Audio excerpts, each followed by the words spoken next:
الحمد لله نحمده ونستعينه ونستغفره ونؤمن به ونتوكل عليه ونعوذ بالله من شرور أنفسنا ومن سيئات أعمالنا من يهده الله فلا مضل له ومن يضلل فلن تجد له وليا مرشدا ونشهد أن لا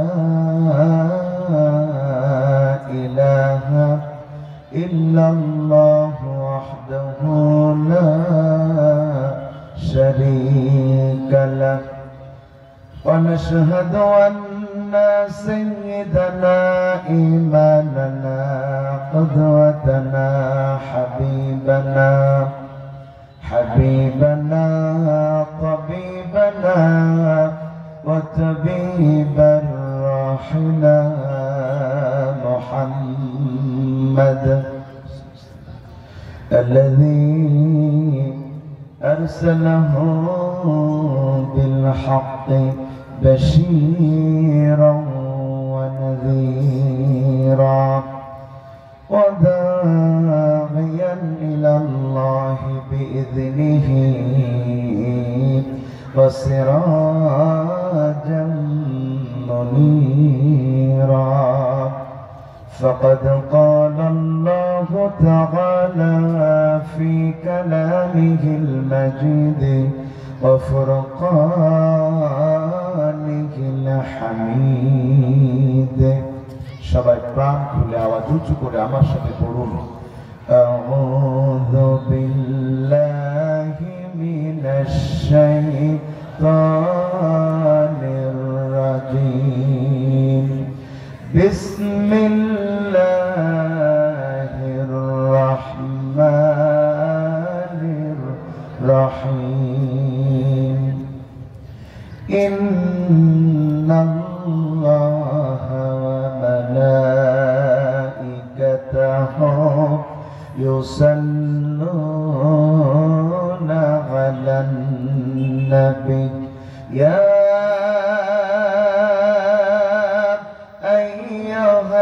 আইয়ুহাল্লাযীনা আমানু সাল্লু আলাইহি ওয়া সাল্লিমু তাসলিমা আল্লাহুম্মা সাল্লি আলা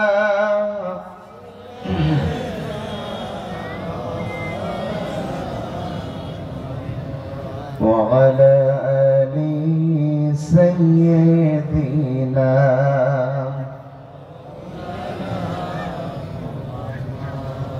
আমাকে শহীদ করে সেই মিছিলে শামিল করে নিও যেই মিছিলের নেতা আমির হামজা খুবাইব খাব্বাব আল্লাহর ছিল যারা অতি প্রিয় শামিল করে নিও আমাকে শহীদ করে সেই মিছিলে শামিল করে নিও সাইদ কুতুব হাসানুল বান্না সেই মিছিলে হলো গণ্য কামারুজ্জামান মাওলানা নিজামী সেই মিছিলের সাথী অনন্য মরণ তো একদিন আসবেই জানি মিনতি তোমার কাছে চির সুখের সেই মরণ আমায় দিও শামিল করে নিও, আমাকে শহীদ করে সেই মিছিলে শামিল করে নিও। যেই মিছিলের নেতা কাদের মোল্লা আল্লামা সাইদি, আল্লাহর ছিল যারা অতি প্রিয়, শামিল করে নিও, শামিল করে নিও। সকলে কেমন আছেন? যারা আলহামদুলিল্লাহ বললেন না তারা কেমন আছেন? তারাও ভালো আছেন? সকলকে ভালো রেখেছেন কে? আওয়াজ দিয়ে বলতে হবে, যদি কণ্ঠ আল্লাহ দিয়ে থাকেন রাজশাহীবাসী আওয়াজ দিয়ে বলতে হবে আমাদের সুস্থ রেখেছেন কে? সে আল্লাহর জন্য সবাই মিলে শুকরিয়াতান মুহাব্বাতান পড়ছি আলহামদুলিল্লাহ। আমরা পড়ছি রব্বানা লাকাল হামদ হামদান কাসীরান তাইয়িবান মুবারাকান ফীহি। দুরূদ এবং সালাম প্রেরণ করছি বিশ্ব মানবতার মহান আদর্শ আপনার আমার জন্য আল্লাহ তাআলার পক্ষ থেকে প্রেরিত রহমা সাইয়্যিদুল মুরসালিন খাতামুন নবিয়্যিন রাহমাতুল লিল আলামিন মুহাম্মাদুর রাসূলুল্লাহ। আজকের এই সুন্দর আয়োজন রাজশাহীর প্রাণ কেন্দ্রে। রাজশাহীতে অনেক বেশি আসা হয়, শহর একটু কম। যদিও গতবার এসেছিলাম শ্রোতার চাইতে পুলিশ ছিল বেশি, চারপাশ দিয়ে ঘিরে রেখে কথাই বলতে দেয় নাই।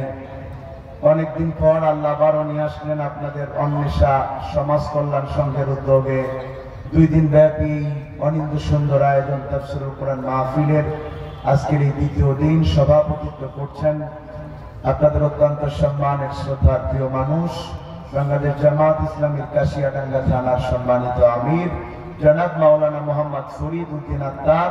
আল্লাহ তাআলা সম্মানিত সভাপতি মহোদয়কে হায়াতে তৈয়বা দান করুন, আমরা বলছি আমিন।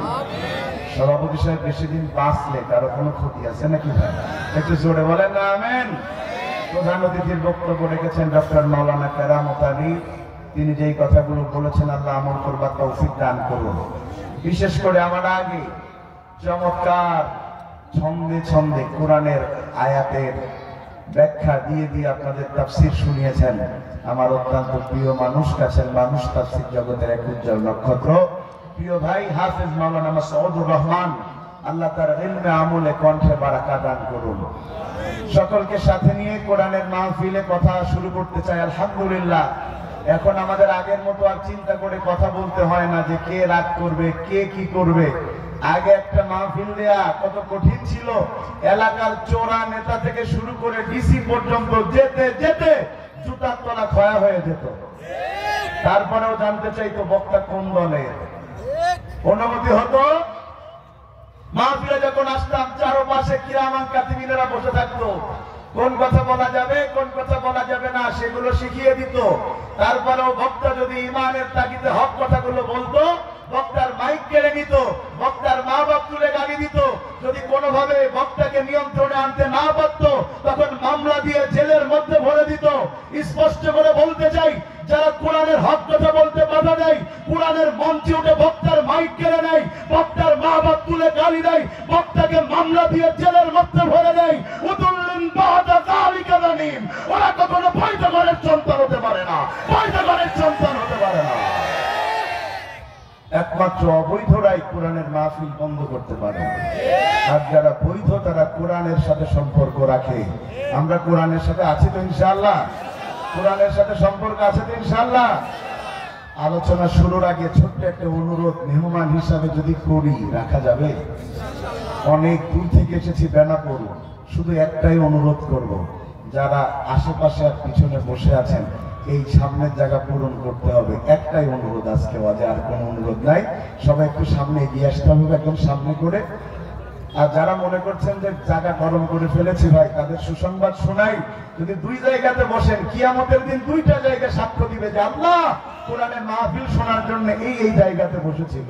একটু অনুরোধ, যারা একটু আসেন একটু আমার কাছাকাছি আসেন, যাতে আমার একটু কথা বলতে ভালো লাগে, নতুবা এখানে ওখানে খুব বেশি সুন্দর লাগছে না। মাশাআল্লাহ, আমি খুব খুশি হয়েছি।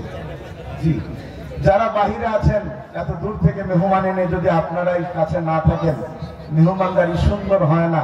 আমি আমার প্রিয় ভাইদের কাছে অনুরোধ করব, যারা আশেপাশে আছেন, অনুগ্রহ করে মেহমানের সম্মান রাখার জন্য, সম্মানার্থে আপনারা মাহফিলে চলে আসুন, সামনে বসে যান। আমরা কোরআনের কথা আবারও শুরু করি। নারায়ে তাকবীর। এই আওয়াজ মানি না, নারায়ে তাকবীর। আমরা আজকে ছোট্ট একটা বিষয়ের উপরে কথা বলবো। বিষয়টা ছোট, কিন্তু তার পরিব্যাপ্তি আকাশ সমান। আমরা আজকে যেই বিষয়ে কথা বলবো সেটা আমি দুইবার বলবো, এরপরে আপনাদের আবার আমাকে শোনাতে হবে যে আমরা কোন বিষয়ে কথা বলবো। আজকে আমার আলোচনার বিষয় হচ্ছে ভালো মৃত্যু লাভের উপায়।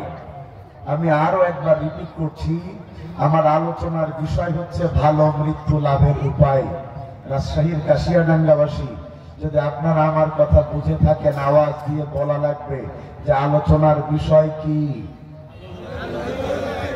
পিছনের ভাইরা কি জেতা আছেন না মরে গেছেন? সবাই মিলে বলেন, আলোচনার বিষয় কি? মৃত্যু ভালো হোক খারাপ হোক, জীবনেও মরবো না, এমন কে আছেন? হাত তোলেন দেখি। একজন তুলে ফেলছে, বুঝে নেই।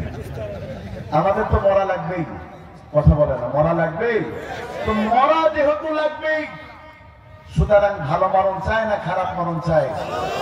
পৃথিবীর কোন শক্তি আপনার সবকিছু ঠেকিয়ে দিতে পারে, প্রশাসন দিয়ে আপনার ক্ষমতার চেয়ার ঠেকানো যেতে পারে, কিন্তু মৃত্যু ঠেকানো সম্ভব নয়। যে পাঁচতলায় থাকে সেও মরবে, যে গাছতলায় থাকে সেও মরবে, যে ক্ষমতায় থাকে সেও মরবে, যে বিরোধী দলে থাকে সেও মরবে, যার চাকরি নাই সেও মরবে, যার চাকরি আছে সেও মরবে। এক কথায় দুনিয়াতে যে এসেছে তার মরা লাগবে।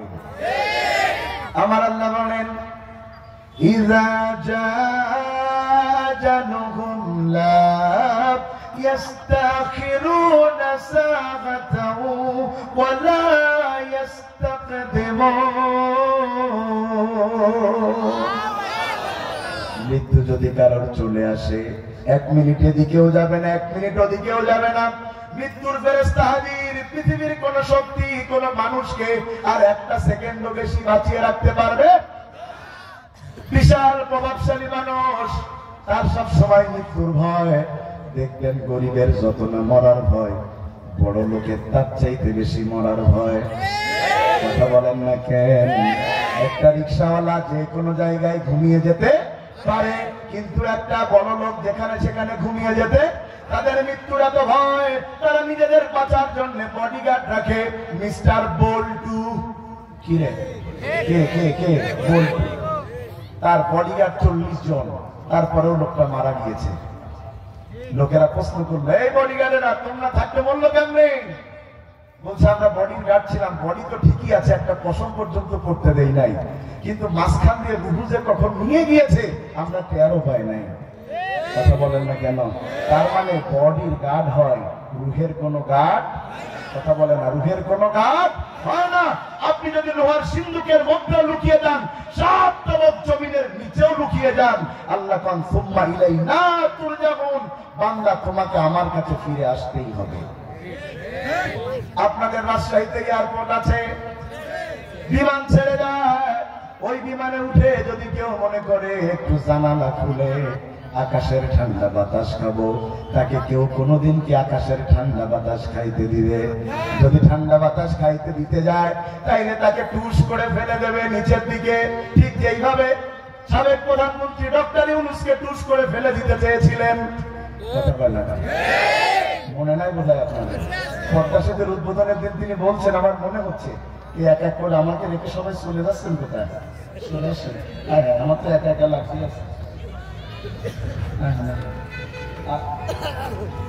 আপনি কইছিলেন হুজুর? মাশাআল্লাহ, নারায়ে তাকবীর, নারায়ে তাকবীর। ঠিক আপনাদের মনে নাই পদ্মা সেতু উদ্বোধনের দিন সাবেক প্রধানমন্ত্রী বলেছিল যে আমার ইচ্ছা করছে ডক্টর ইউনূসকে টুস করে কোথায়? পদ্মা সেতু, পদ্মা নদীতে। শুধু তাকে না, বেগম খালেদা জিয়াকেও ফেলে দেই। আরে বলতে খালি ফেলে দিব না, চুবাবো তুলবো, চুবাবো তুলবো। আল্লাহ বলতেছে আমি তোর এমন পরিণতি করবো, এ বাড়ি থাকবি, ও বাড়ি যাবি, ওখানে জায়গা হবে না, ওই দেশে যাবি। ঠিক কিনা বলেন? কথা কি বোঝা যাচ্ছে ভাই? আমার একটু একটু করে ডোজ বাড়বে, তবে সময় দিতে হবে। রেডি আছেন ইনশাআল্লাহ? কাউকে আকাশের বিমান চলা অবস্থায় জানালা খুলতে দেয় না কেন? কারণ এটা রাজশাহী নাটোরের লোকাল বাস নয় যে জানালা খুলে বাতাস খাবা। যদি প্লেনের জানালা কেউ খুলে দেয় তাইলে বাতাস ঢুকে গেলে প্লেন ক্র্যাশ হয়ে যাবে, ব্যালেন্স হারিয়ে ফেলবে, পাইলটও মরে যাবে, যাত্রীরাও মরে যাবে, যে জানালা খুলেছে সেও মারা যাবে। তার মানে আমরা নিশ্চিত হলাম প্লেনের মধ্যে কোনো বাতাস, ওই প্লেনের মধ্যে আব্দুল আজিজ কোটি কোটি টাকার মালিক উঠেছে, বিজনেস ক্লাসে বসেছে, এয়ার হোস্টেস থেকে এক গ্লাস লেমন জুস পান করেছে। কিছুক্ষণ পরে তার কোনো নড়াচড়া নাই। লোকেরা বলল মনে হয় ঘুমাচ্ছে। বলে না না, যদি ঘুমাতো তাইলে প্রাণের স্পন্দন থাকলে শরীরটা নড়াচড়া করতো, নড়াচড়াও তো নাই। ওর নাকের কাছে আঙ্গুল নিয়ে গেছে, বলছে লোকটা মারা গিয়েছে। আমাদের দেশের দুষ্ট পোলাপাইন ফেসবুকে পোস্ট দেয় যে একটা উইকেট পতন হয়েছে। কথা কয় না, দেয় না? মানুষ মারা গেলে দেয় না? আমাদের আপনাদের কাছে আমার প্রশ্ন, যে প্লেনের মধ্যে বাতাস ঢুকে না, ওই প্লেনের মধ্যে পৃথিবীর চাইতে বড় দেহের মালাকাল মাউত ঢুকলো কেমনে? কথা মনে হয় বোঝাতে পারি নাই। তার মানে আকাশে থাকেন আর জমিনে থাকেন, আপনি যত ঘেরা গ্লাসের ঘরে থাকেন, মৃত্যুর ফেরেশতা যে কোনো জায়গায় পৌঁছিয়ে যাবে। মৃত্যু থেকে কোনো মানুষ কখনো বাঁচতে পারবে না। পৃথিবীতে কেউ স্থায়ী হয় না, হোক না সে ফেরাউন কিংবা নমরুদ, কেউ ভাবে চিরকাল রয় না। ফেরাউন শেষ তাক ছিল না, মৃত্যু তাকেও ছেড়ে দিল না। হোক না সে মহারাজা আর মহাবীর, কাউকে সে অবকাশ দেয় না। ঠিক আছে, ঠিক। তবে দুর্ভাগ্যের বিষয় হলো এই পৃথিবীর সবাই জানে আমার মরা লাগবে, তারপরে যদি নিশ্চিত হয় আগামীকাল মরবো, আর যদি আজকে রাতে 10 লাখ টাকা মেরে দেওয়ার সুযোগ থাকে, ও বলবে আগে মেরে দেব তারপর মরবো। কথা ঠিক ভাই? ঠিক। আমি খাইতে পারি আর না পারি, আমার ছেলে দিলে খাবে। কথা ঠিক। এদের অবস্থা ইমুদ্দিন আল আজাদ গজলে গজলে বলছেন, আর একটু শুনাই কি সুন্দর করে বলছে দেখেন। আরে মানুষ হিসেবে ঘুষ দুনিয়ার পিছে, কি জবাব দিবি রে তুই আল্লাহর কাছে? রাতে দিনে দৌড়া দৌড়ি, বিশ্রামের সুযোগটা নাই, নামাজ রোজা দূরের কথা, আল্লাহর নামটাও মুখে নাই। হালাল হারাম না মানিয়া তোর ছোট টাকা মাই, এত টাকা রাখবা কোথায়, কাফনের তো পকেট নাই। তার মানে আমরা নিশ্চিত হলাম আমাদের মরা লাগবে। কথা কয় না? তাই এবার আওয়াজ করে বলেন, ভালো মরণ চাই না খারাপ মরণ চান? ভালো মরণ চাইলে কেমন হবে? যদি আপনার মরণ ভালো হয়, মানুষ আপনার জন্য দোয়া করবে, মানুষ আপনার জন্য তাহাজ্জুদ পড়বে, মানুষ আপনার জন্য রোজা রাখবে। যেমন আল্লামা সাঈদী ডাক্তার ভালো মৃত্যুতে মানুষ এতটা কেঁদেছে, তার জানাজায় গেলে মানুষকে অ্যারেস্ট করেছে, গাড়ি ভেঙে দিয়েছে, থানায় নিয়ে গিয়েছে, তাও তার জানাজায় লোক থামানো যায়নি, কারণ তার মরণ ছিল ভালো মরণ। আবার এই সমাজে কিছু মানুষ আছে যারা মারা গেলে মানুষ কুত্তা মরি গেলে কষ্ট পায়, কিন্তু ওই মানুষ মরি গেলে কষ্ট পায় না। কেন? কারণ ওর চরিত্র 4 পেয়ে জানোয়ার কুত্তার চাইতে খারাপ। এবার আবার আওয়াজ দিয়ে বলেন, ভালো মরণ চায় না খারাপ মরণ চায়? এবার উত্তর দেন, এই পৃথিবীতে যত মানুষ আগে এসেছে, এখন আছে, আগামীতে আসবে, সব মানুষের মধ্যে সেরা মানুষকে বলেন কে? মুহাম্মাদুর রাসূলুল্লাহ সাল্লাল্লাহু আলাইহি ওয়াসাল্লাম। তার চাইতে কোনো ভালো মানুষ আসবে? হযরত আয়েশা ডাক দিয়ে বলছেন, ইয়া রাসূলুল্লাহ, আনতা রাজুলুন গুফিরা লাহু মিন জামবিহি তাকাদ্দামা তাআখার। ও নবী, আপনি তো সেই ব্যক্তি যার আগেও কোনো গুনাহ নাই, পরেও কোনো গুনাহ করার সুযোগ ওই নবী খালি জান্নাতে যাবে তাই না, ওই নবী আল্লাহর অর্ডারে আপনাকে আমাকে সুপারিশ করে আল্লাহর জান্নাতে নিয়ে যাবে। তাইলে যেই নবীর জান্নাত নিশ্চিত, যেই নবী জান্নাতের মালিক হয়ে যাবে আল্লাহর পক্ষ থেকে, সেই নবী পর্যন্ত প্রতিদিন সকাল সন্ধ্যা দোয়া করতেন, আল্লাহুম্মা ইন্নী আসআলুকা হুসনাল খাতিমা, আল্লাহুম্মা ইন্নী আসআলুকা হুসনাল খাতিমা। আল্লাহ তুমি আমাকে ভালো মরণ দাও, আল্লাহ তুমি আমাকে ভালো মরণ দাও। রাজশাহীবাসী, রাসূল যদি ভালো মরণের জন্য দোয়া করে, আপনার আমার ভালো মরণের দরকার আছে না? না,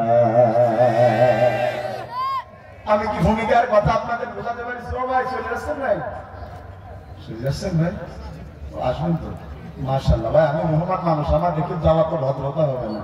আমি আছি যতক্ষণ, আপনাদের থাকা লাগবে ততক্ষণ, ঠিক আছে? যদি শুধু প্রস্তাব লাগে তাইলে উঠতে পারবেন, তবে যদি কেউ প্রস্তাব ফেরেন নাম ধীরে বাড়ি যাওয়ার ধান্দা করেন, এমন বদ্ধ করবো ওর প্রস্তাব শুরু হবে তো মরার আগে শেষ হবে। এবার কে কে বাড়ি যাবেন হাত তোলেন, এখন তো চলে যাবে না, আছেন তো ইনশাআল্লাহ? তাইলে আওয়াজ দিয়ে বলেন, রাসূল যদি ভালো মরণ আল্লাহর কাছে চান, নিষ্পাপ মাসুম হবার পরেও, তাইলে আমাদের ভালো মরণের দরকার আছে না নাই? এবার আসেন আলোচনার মূল ঘটনায় ঢোকা যাক। ভালো মৃত্যু লাভের উপায় 5টা। হাত উপরের দিকে নাড়ায় বলেন কয়টা?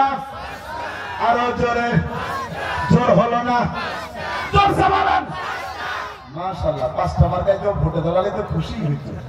কি বলেন, এত জোরে তো কেউ ডোঙা মার্কারও মিছিল দিত না, কি বলেন আপনারা? কয়টা? কয়টা? মাশাআল্লাহ, এই 5টা আমরা আজকে জেনে বাড়ি যাবো ইনশাআল্লাহ। এবার হাত একটা আকাশের দিকে দিয়ে বলেন 1 নাম্বার। সবাই বলেন ভালো মৃত্যু লাভের উপায় 1 নাম্বার। আল্লাহ রাসূল তার সাহাবী বর্ণনা করছেন, মুআয ইবনে জাবাল রাদিয়াল্লাহু তাআলা আনহু قال قال رسول الله صلى الله عليه وسلم من كان آخر كلامه لا إله إلا الله دخل الجنة। আল্লাহ রাসূলের জলিল কদর সাহাবী নাম তার মুআয ইবনে জাবাল রাদিয়াল্লাহু তাআলা আনহু, তিনি বলছেন আল্লাহ রাসূল বলেছেন, যদি কোন আল্লাহর বান্দা মৃত্যুর সময় একটাবার বলতে পারে লা ইলাহা ইল্লাল্লাহ, আমার আল্লাহ তাকে ভালো মৃত্যু দিয়ে আল্লাহর জান্নাতে প্রবেশ করায়া দিবে। এবার তো সুবহানাল্লাহ জোরে হইছে। কেন জোরে হইছে? কারণ এত সহজে জান্নাত হলে কে না সুবহানাল্লাহ বলে? কথা কয় না কেন? আপনারা তো ভাবতেছেন এত সোজা জান্নাত। আমার বেনাপোলের ভাষায় বলে কুইতে কুইতে। ওই যে এখন মানুষ খাইতে পাচ্ছে না, তার জোর পেয়ে খাচ্ছে, এটা আপনারা কি কন? ওইটাই কন, কুইতে কুইতে। কথা কয় না, কুইতে কুইতে। একজন মানুষ খাইতে পাচ্ছে না, তাও কুইতে কুইতে খায়। অনেকে মনে করছেন জীবনে আকাম, হারাম কাজ, টেন্ডারবাজি, চাঁদাবাজি, ধর্ষণ, সুদ, ঘুষ, চারিটা সব করবো। হুজুর বলেছে মরার সময় কুইতে কুইতে একবার লা ইলাহা ইল্লাল্লাহ বললেই সোজা জান্নাত। কথা কয় না? আমার পুরো ওয়াজ বুঝেন আর না বুঝেন, এই কথাটা জেনে নিয়ে বাড়ি যান। 30 সেকেন্ডে আমি আপনাদেরকে আমার সমস্ত শক্তি এক জায়গায় করে বলছি, যার জীবন ইসলাম দিয়ে চলে না, ওর মৃত্যুর সময় ইমানের কালেমা জোটে না। যার জীবন ইসলাম দিয়ে চলে না, তার মৃত্যুর সময় ইমানের কালেমা যদিও জোটে কবুল হয় না। যদিও জোটে বলেন, যদিও জোটে কবুল হয় না। তার প্রকৃত মিসাল হচ্ছে ফেরাউন। চিনেন আপনারা ফেরাউন? চিনেন? চিনেন? ওরা চেহারায় না চিনলেও নামে তো চেনেন। সাতক্ষীরায় ওয়াজ করতেছি, আবু জেহেলের বৈশিষ্ট্য বলছি। আমার পাশের এক চাচা খুব আড়ামোড়া খাচ্ছে। বললাম আপনার কি হয়েছে চাচা? কই আপনি খালি আমার গালিগালাজ করতেছেন। চাচা আপনার নাম কি? তা নাম বললো, তো আবু জেহেলের সাথে মিলতেছে না। আমি বললাম আপনার নামের সাথে তো আবু জেহেলের নাম মিলতেছে না, তা আপনি খেপতেছেন কেন? পাঁচটার একজন হচ্ছে চাচার যা চরিত্র, নামে না মিললেও কামে তো মিলে। তো ফেরাউনকে চেহারায় না চিনলেও নামে তো চিনি। কথা কয় না?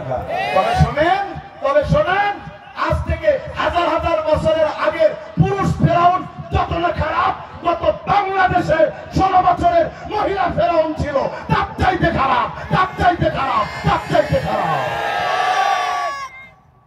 রাগ করলেন না? মাসুদ ভাই ইংলিশতে বলেছি রেডি ফেরাউন, আমি একটু বাংলায় কইছি। ফেরাউন মুসা আলাইহিস সালামকে ধাওয়া করেছে। মুসা আলাইহিস সালামের মানুষেরা হিজরত করে মিশর ছেড়ে চলে যাবে। ঘটনা বলা উদ্দেশ্য নয়, দলিল দিচ্ছি। যখন মুসা আলাইহিস সালাম তার লোকজন নিয়ে লোহিত সাগরের সামনে কিভাবে নদী পার হবে এটা নিয়ে মুসা আলাইহিস সালামের উম্মতের লোকেরা বড় চিন্তায়। এদিকে ফেরাউন পিছন থেকে ধাওয়া করেছে, সামনে হলো সাগর, পিছনে হলো ফেরাউন, তাইলে বাঁচার কোন রাস্তা। কিন্তু বান্দা জানে না বিপদ যত কাছে আসে আল্লাহর সাহায্য তার চাইতে বেশি কাছে আসে।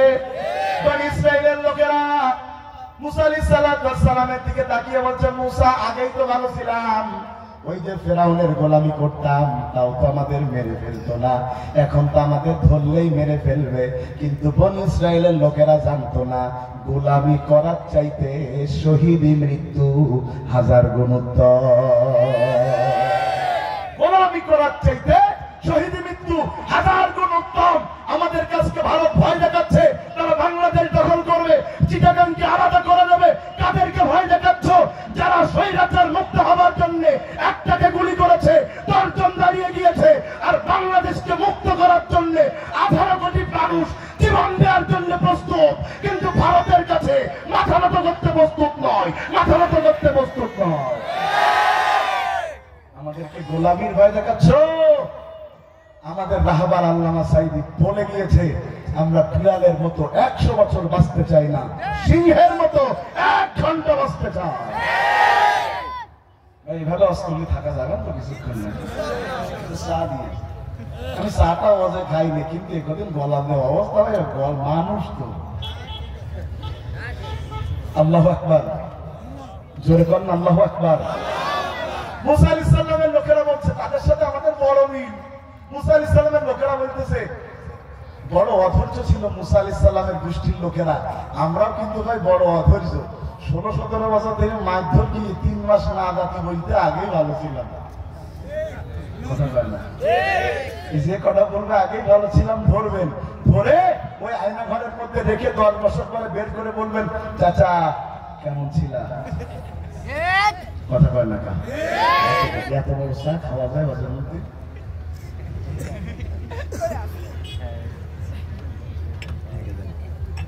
নারায়ে তাকবীর। মুসা আলাইহিস সালাম বলছে, চিন্তা করো কেন, আল্লাহ আমাদের সাথে আছে। সুবহানাল্লাহ। লাঠি দিয়ে আঘাত করেছে, 12টা রাস্তা হয়ে গেছে, তবে ব্রিজের মতো রাস্তা নয়, নদীর নিচটা শুকনো হয়ে গেছে, আর পানিগুলো পাহাড়ের মতো 12টা হয়ে দাঁড়িয়ে গেছে। সুবহানাল্লাহ। মুসা আলাইহিস সালাম আর তার লোকেরা নদী পার হয়ে গেছে, সাগর পার হয়ে গেছে। কিছুক্ষণ পরে ফেরাউন আর তার দলের লোকেরা হাজির হয়ে দেখে রাস্তা 12টা তৈরি। ফেরাউনের লোকেরা বলে, খোদা রে, রাস্তা কে বানালো? ফেরাউন কয়, আমি বানাইছি। ফেরাউনের স্বভাব ছিল অন্য লোকের কাজও নিজে ক্রেডিট নিয়ে বলতো সব আমি করেছি। আমাদের দেশও তো একই ছিল। কয় মোবাইল কে দিয়েছে?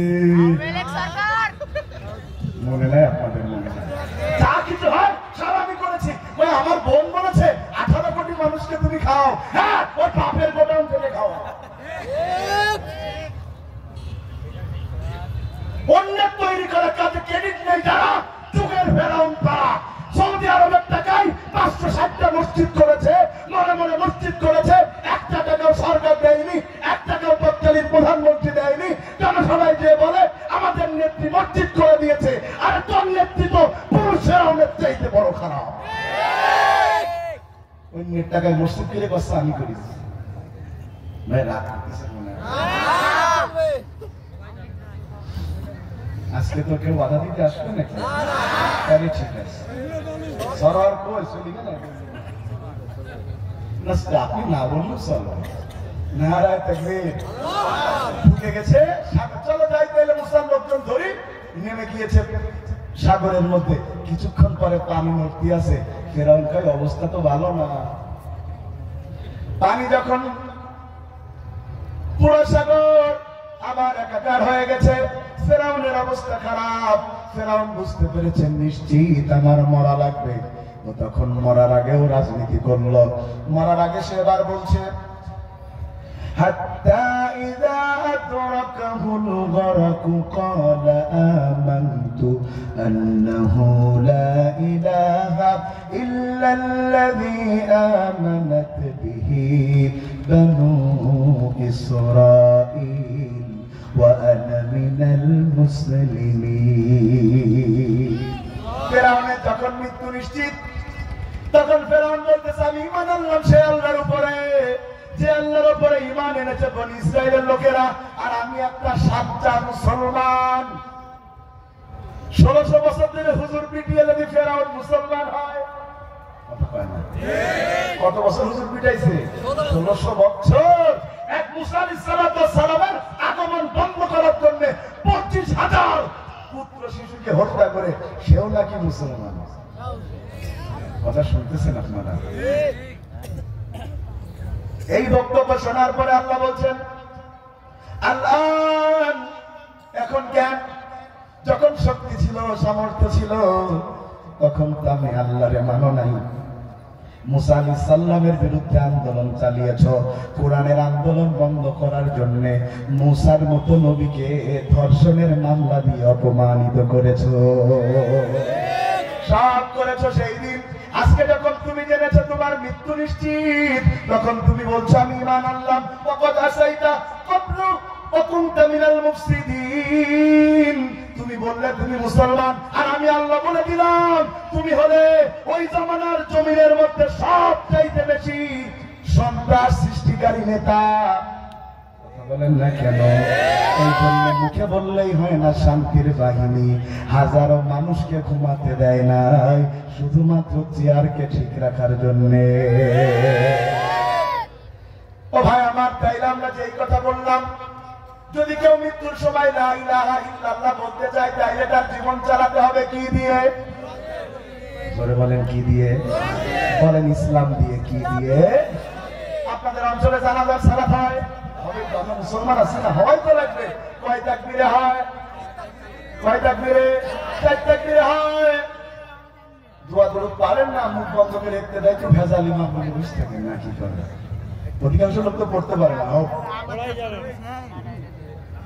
আমরা 4 তাকবীরের আগে কি করি? এই ছেলে স্বেচ্ছাসেবকে, স্বেচ্ছাসেবক তোমাদের আওয়াজ আমার তো জোরে হয়ে যাচ্ছে বাবা।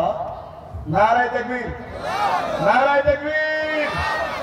চতুর্থ তাকবীরের আগে একটা দোয়া আমার গানা পড়ে পড়ে রাজশাহী পড়লেও বলবেন। বলবো আল্লাহুম্মা গফিরলি হাজ্জিনা ওয়া মাইয়িতিনা ওয়া শাহিদিনা ওয়া গায়বিনা ওয়া সগীরিনা ওয়া কাবীরিনা ওয়া যাকারিনা ওয়া উনসানা আল্লাহুম্মা মান আহইয়াইতাহু মিন্না ফাআহইহি আলাল ইসলাম ওয়া মান তাওয়াফাইতাহু মিন্না ফাতাওয়াফাহু।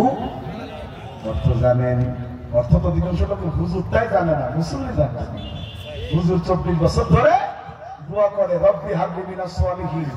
এক যুবকের মনে সন্দেহ হলো যে একই দোয়া প্রতি ওয়াক্তে করে, অর্থটা কি শুনি? বলছে হুজুর অর্থ তো জানি না। থানার ইমামের কাছে গিয়েছে, থানার ইমাম বলছে অর্থ হলো আল্লাহ তুমি আমার নেক সন্তান দান করো। সে আবার ফেরত এসছে আগের ইমামের কাছে, আইসা কয় হুজুর খোলা মায়া কয়টা? কয় 14টা। অর্থ না জেনে দোয়া পড়লে 14টা তো হবেই, অর্থ তো জানো না। এখন বোঝো না বোঝো আল্লাহ দোয়া তো কবুল করবে। কথা কয় না? যদি অর্থ না বুঝে দোয়া আরো 14 বছর 24 বছর চালান, আরো 14টা হবে ইনশাআল্লাহ। কি বলি আমরা? আল্লাহুম্মা গফিরলি, শেষের দিকে আল্লাহুম্মা মান আহইয়াইতাহু মিন্না ফাআহইহি আলাল ইসলাম ওয়া মান তাওয়াফাইতাহু মিন্না ফাতাওয়াফাহু আলাল ঈমান। আল্লাহ যদি বাঁচিয়ে রাখতেই হয় ইসলামের উপরে বাঁচায় রাখো, মরণ তো দিবা আল্লাহ ঈমানের উপরে মরণ দিও। বন্ধুগণ আমার, তাইলে ইসলাম মানা লাগবে 133। মনে কথা বোঝে নাই? ইসলাম মানা লাগবে 133। 100 যদি কোন আমল করতে না পারেন ভিন্ন কথা, কিন্তু ইসলামের কোন আমল নিয়ে প্রশ্ন করা যাবে না। যেমন আপনি জিহাদের ময়দানে নাই, ভিন্ন কথা, কিন্তু জিহাদকে যদি আপনি জঙ্গিবাদ বলেন, বেঈমান হয়ে আপনার মরা লাগবে। ধরে নেন আমি আপনার বাড়ি গেলাম মেহমান হয়ে, কি হয়ে? আপনার ইচ্ছা একটা মানুষ ইনামুল হাসান মিন্নুর বড় ভালোবাসি, তার আমি 100 রকম নাস্তা করাবো। আপনি আমার জন্য নাস্তা রেডি করতে করতে 99টা আইটেম করেছেন। কতটা? খাওয়ানোর ইচ্ছে কয়টা? বাকি আছে কয়টা? আর একটা ম্যানেজ করতেই পারেন না। দেখতেছেন আপনার 2 মাসের বাচ্চা, বড় আদরের বাচ্চা পায়খানা করেছে। আপনি চিন্তা করলেন আমি আমার বাচ্চারা তো কম ভালোবাসি না, ওর পায়খানারও তো দাম আছে। 100টা পায়খানা নিয়ে 100 নম্বর জায়গায় বসায় দিলেন। আমি আপনার বাড়ি গেলাম, যাওয়ার পরে বলছেন হুজুর নাস্তা করেন। আমি খালি তাকাই কিন্তু খাই না। লোকটা কয় এত কষ্ট করে নাস্তা ম্যানেজ করলাম, খান না কেন? আমি বললাম পাগল হলে যেই নাস্তার প্লেটের মধ্যে পায়খানা থাকে, কোন রুচিশীল মানুষ সেই নাস্তা কখনো গ্রহণ করতে পারে? তখন এবার আপনি বলছেন হুজুর একটা তো খারাপ, বাকি 99টা তো ভালো। তখন আমি উত্তর দিব, এক পায়খানা বাকি 99টা খাবার কেউ নষ্ট করে ফেলেছে। আপনি আল্লাহর কাছে আমলের ডালি নিয়ে যাবেন, আমলের প্লেট নিয়ে যাবেন, নামাজ রোজা হজ যাকাত তাসবিহ তাহলিল সাদাকা সব সাজিয়েছেন, কিন্তু একটা জায়গা মানুষের পায়খানার চাইতে খারাপ, সেটা হলো আল্লাহর দেয়া আইনের পরিবর্তে মানুষের আইনকে গ্রহণ করেছেন। আল্লাহর দেয়া রাজনীতির পরিবর্তে মানুষের রাজনীতি গ্রহণ করেছেন। রাসূলের আদর্শের নেতা বাদ দিয়া গাঁজাখোর নারীখোরদেরকে নেতা হিসাবে গ্রহণ করেছে। 99টা ভালো, একটা খারাপ, আল্লাহর দরবারে দেয়া হবে, আল্লাহ গ্রহণ করবে না। পায়খানা যেমন 99টা খাবার নষ্ট করে দিয়েছে, আল্লাহর আইনের বাইরে মানুষের তৈরি করা আইন পায়খানার চাইতে খারাপ, বাকি 99টা আমল নষ্ট করে দিয়েছে। ঠিক না বেঠি? আমার আল্লাহ সেই কথা বলছেন, শোনাব ওয়ামান ইয়াবতাগি গায়রাল ইসলামি দীনান ফালান ইউকবালা মিনহু ওয়া হুয়া ফিল আখিরাতি মিনাল খাসিরিন।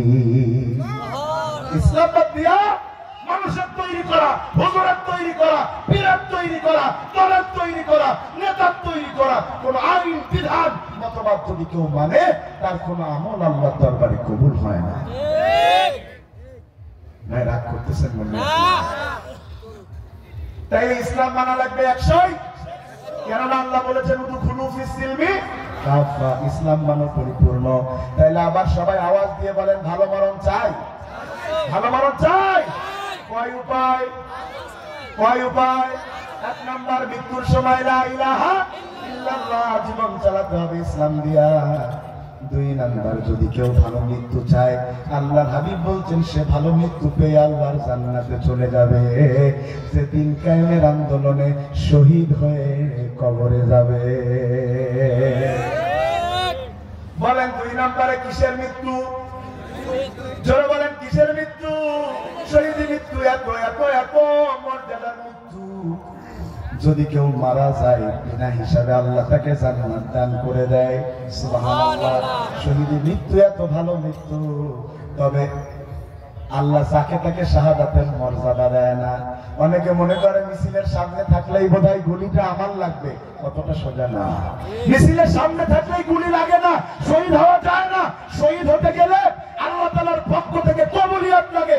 আল্লাহ কম দামি ইমানদারদেরকে কখনো শহীদের মর্যাদা দেয় না। আপনাদের অঞ্চলে পাট গাছ হয় ভাই? পাট পাট শাক খাইতে মজা লাগে না? মোটামুটি নাকি? খারাপ না, লেবু চেপে দেওয়া যায় আর যদি একটু শুকনো ঝাল ভেজে দেওয়া যায় তো খাইতে আছে মনে হয়, দিতে পারবো না। কথা শুনতেছেন আপনারা? যত না পুরুষ মানুষ পছন্দ করে, তার চাইতে গর্ভবতী মহিলারা পাট শাক বেশি পছন্দ করে। বাচ্চাকে বললে একটা যাও যে ওই মাঠ থেকে পাটের শাক নিয়ে আসো, বাচ্চা তো ছোট মানুষ বুঝে না, ও দেখে দেখে বড় বড় লাল লাল পাতা পাতা এনেছে, আর সেই পাতাগুলো ফুটো। আপনারা ফুটো বোঝেন? আপনারা কি বলেন? ওইটাই ফুটো। কেমনে ফুটো হয়েছে? পোকায় ফুটো করছে। ভাই এই বাংলাদেশে মানে সবচেয়ে দুটো জিনিস ফুটো বেশি, একটা হলো পাতা আর একটা হলো টাকা। তো পাতা নাই ফুটাই কাজে, টাকা ফুটো হয় কেমনে? গোলাপান গোল্ডিট খাইতে যায়, কথা ঠিক? এখন টাকা তো ফুটা হয়ে গেছে, ভ্যানওয়ালা রিক্সাওয়ালা কেউ নেয় না। পোলাপান কয় কেউ না নিল মসজিদে তো নেবে, যত ফুটো টাকা সব মসজিদে আল্লাহ রহমতে দিয়ে দিয়েছে। বছর শেষে এতটা নেই। আচ্ছা, আল্লাহকে দিলেন ছিদ্রটা না ভালোটা? পাট শাক যখন এনে দিয়েছে, নারী বলতেছে তুমি কি পাগল নাকি, এমন পোকা লাগা পাতা, ছিদ্র পাতা কেমনে আমি খাই, পাতাকে ফেলে দাও। দুনিয়ার পাট শাক খেতে গেলে যদি ফুটো ছিদ্র পাতা গ্রহণযোগ্য না হয়, শাহাদাতের মর্যাদা পেয়ে জান্নাতে যাবে। পোকা লাগা ইমানদাররা শহীদ হবে না, শহীদ হবে কেবলমাত্র তারা ইমানের পরীক্ষায় উত্তীর্ণ যারা। আল্লাহ বলেন ওয়ালা তাকুলু লিমান ইউকতালু ফি সাবিলিল্লাহি আমওয়াত বাল আহইয়াউ ওয়ালাকিন লা তাশউরুন। যারা আল্লাহর রাস্তায় শহীদ হয় ওরা মরে না। মরে না মানে ওরা দুনিয়াতে আমাদের মতো হেঁটে বেড়ায় না, ওদের দুনিয়া থেকে রুহু চলে যায়, কিন্তু পৃথিবী যতদিন থাকে ততদিন তাদের নাম থাকে। কথা বলছেন না কেন? এই পৃথিবীতে, এই বাংলাদেশে কারোর নাম থাক আর না থাক, যারা আল্লাহর রাস্তায় শহীদ হয়েছে ওই আল্লামা সাঈদীর নাম বাংলাদেশে যতদিন মানুষের মনে থাকবে ততদিন। কেন? কারণ এটা হলো শহীদের মরণ, শহীদরা মরে।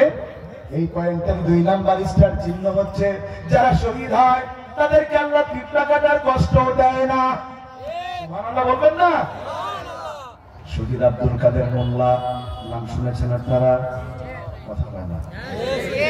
যেদিন তার ফাঁসি হলো, ও ভাই আমার, নাক দিয়ে রক্ত বের হচ্ছে, দেখেছেন না ভিডিও?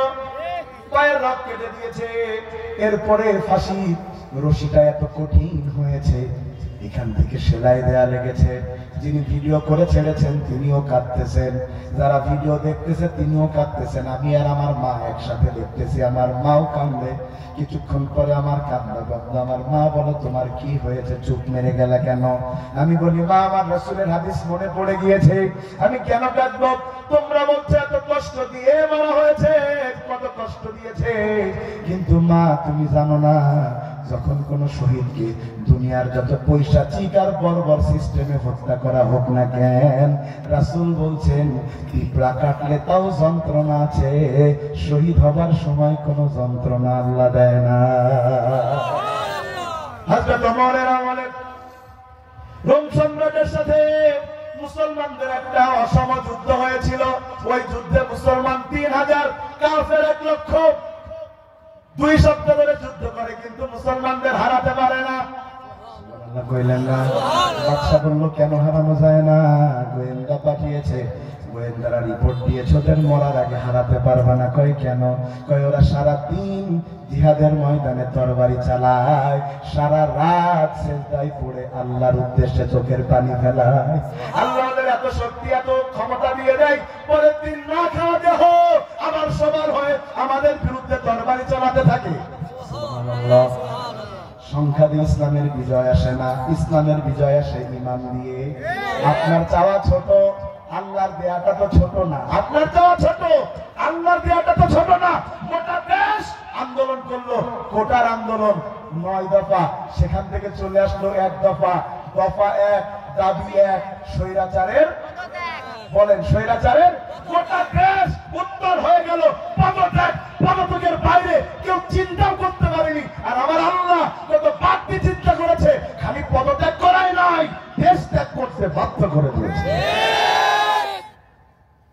আপনার চাওয়া ছোট, কিন্তু আল্লাহর চাওয়া তো বড়। সুবহানাল্লাহ। যদিও জালিম ক্ষমতায় টিকে থাকার জন্য এমন কোন বুদ্ধি নেই যা করে না, কিন্তু প্রত্যেক জালেম একটা ছিদ্র বন্ধ করতে ভুলে যায়, সেই ছিদ্র দিয়েই তার পতনের কাজ শুরু হয়ে যায়। 15 বছর ধরে একটা শব্দ দিয়েই তো রাজনীতি চললো, রাজাকার। কিছু হলেই রাজাকার, কিছু হলেই রাজাকার। এরা আমার বয়স এখন 33 চলে, আমার কয়েকটা মাহফিল বন্ধ হয়েছে রাজাকার বলে। আমার বাপের জন্ম 71 সালের মে মাসে, আমার বাপের জন্ম। আমার বাপ কোন তো রাজাকার না, কথা বলেন না? রাজাকার, গোটা দেশ রাজাকার। হুজুর টুপিওয়ালা দেখলেই রাজাকার। আল্লাহ বলছে যে রাজাকার শব্দ দিয়ে 16 বছর রাজনীতি করেছিস, সেই রাজাকার শব্দ দিয়েই তোর পতন ঘটিয়ে দেখিয়ে দিব। খালি একবার বলেছে চাকরি মুক্তি যোদ্ধাদের দেবো না, রাজাকারের বাচ্চাদের দেবো।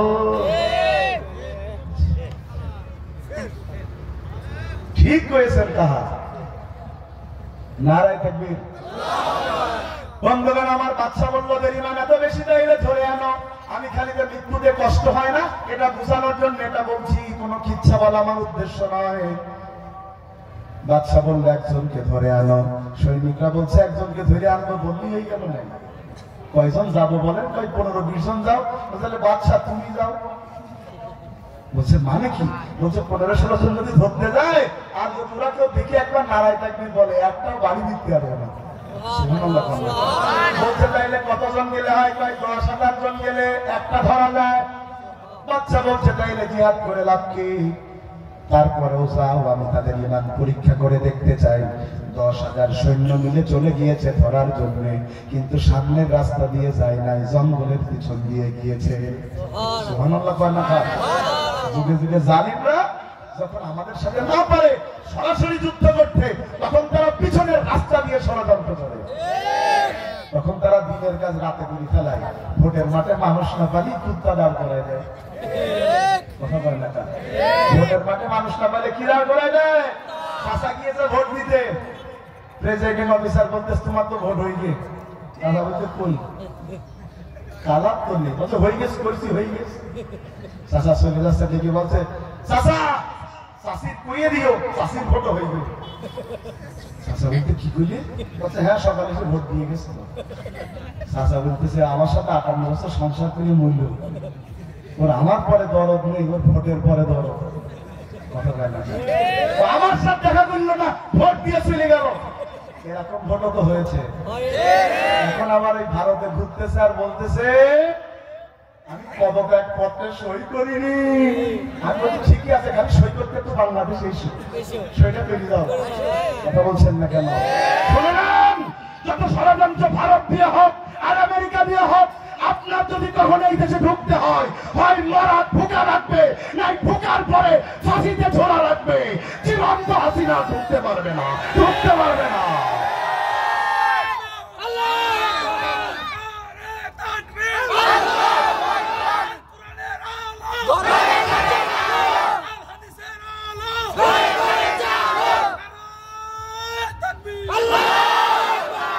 আপনি এতক্ষণ ছিলেন কথা জোশ এসে গেছে। নারায়ে তাকবীর। মাঝে মধ্যে তাকবীর দিলে একটা ফ্লেভারের মতো খুবই ভালো লাগে। ঠিক ঠিক বলছো, দিতে তো পারো না। বসে আছে, খালি দাঁত কালাইতে আছে। নারায়ে তাকবীর। 10,500 গিয়েছে জঙ্গলের মধ্য দিয়ে। জঙ্গলের পাশে আছে একটা মুসলমানদের তাবু, সেখানে 301 জন আছে। ওরা যখন গিয়েছে মাগরিবের সালাতের সময়, আজান হচ্ছে, ওরা কয় কি কয় রে? ওই গান গায়। রোমের লোক তার এখন তার ইন্টারনেটের যুগ না, জাগেতে শুনে রাখতেছে ভাই। এখন অনলাইনে যুগে যে কি বিপদ। এক আমি রামজা ভাই ওয়াজ করতে যাই, নায়িকার উদাহরণ দিয়ে তো বিপদে পড়ে গেল। কি জানি মানদানা না কি এক কি এক বিপদ। এখন কথা বলতে গেলে তো হিসেব করে বলা দরকার। ইয়ে তো সেই কিরামাত কাতিবিনী দলিলের মতো। এই যে কথা কষ্ট যদি কোনোদিন ডাইনি ফেরত আসে, সব তো দলিল হিসেবে থানায় নিয়ে যায়। আমাদের